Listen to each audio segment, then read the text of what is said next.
Juhej Slovenija, živijo! Spet vas pozdravljam iz bivaka pred Slovenskim planinskim muzejem. Nedelja je za nami in ko so se določeni ukrepi že malo sprostili, sem spet začel razmišljati o športu, ampak bolj o športu povezanem s slovenstvom pa Slovenci. Rad bi kakšno besedo rekel o naših nacionalnih športih. Te je zelo težko opredeliti, kajti slovenski športniki so skozi stoletje zmag, pa tudi kdaj porazov, ustvarjali zelo zanimivo pa pestro sliko.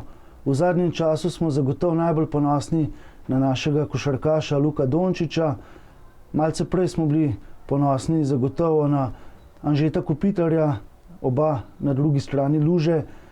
Igrata vsak v svojem športu pomembno vlogo, Dončić pri košarki, konec koncev Anže Kopitar pri hokeju na ledu, tudi dvakratni zmagovalec Stanleyjevega pokala je bil.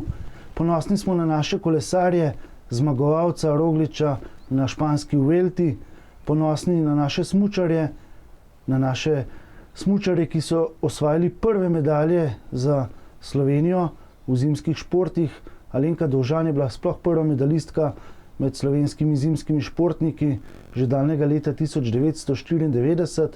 Prej smo bili ponosni tudi na naše ekipne športnike, ki so skupaj tekmovali še pod zastavo skupne domovine Jugoslavije, na naše rokometaše, nogometaše, košarkaše, začenši z Ivom Danevom mogoče, in še prej na naše odlične telovadce, od Leona Štuklja, Mira Cerarja in tako naprej.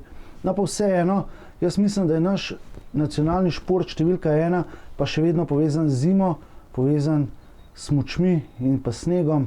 Govorimo o smučarskih skokih in pa poletih, kajti če smo nekoč rekli, da mora vsak Slovenec vsaj enkrat na Triglav, da postane tisti pravi državljan Republike Slovenije, pa bi lahko zdaj rekli, da mora vsak Slovenec vsaj enkrat v Planico.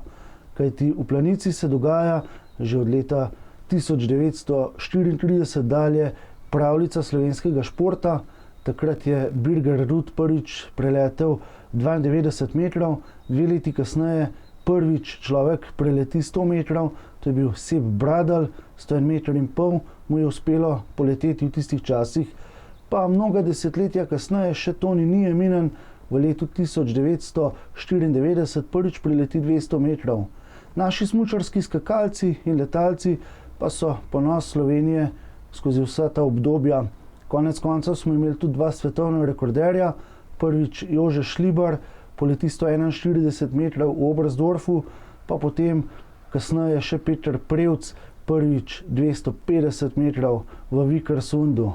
Planica je pa ostala zibelka slovenskega športa, slovensko-romarsko središče, in na Planico smo lahko zelo ponosni tudi zato, ker v Planici se je prvič odvijalo svetovno prvenstvo v smučarskih poletih, tako da lahko malo stilistično rečemo, da smo smučarske polete izumili Slovenci, da je to eden od tistih športov, ki je popolnoma naš. No, tudi letos bi moralo biti svetovno prvenstvo v Planici, pa ga je korona ne ravno odpihnila, pač pa prestavila na decembrski termin, in verjamem, da boste vsi prišli decembra v Planico. Če pa ne v Planico, pa boste vsaj spremljali pred TV zasloni šport, na katerega smo lahko ponosni. In s pomočjo naših športnikov bomo znali poiskati v sebi samozavest in moč, da bomo preživeli tele čase. Jaz tukaj v bivaku, vi pa na svojih domovih. Ostanite športni, ostanite doma.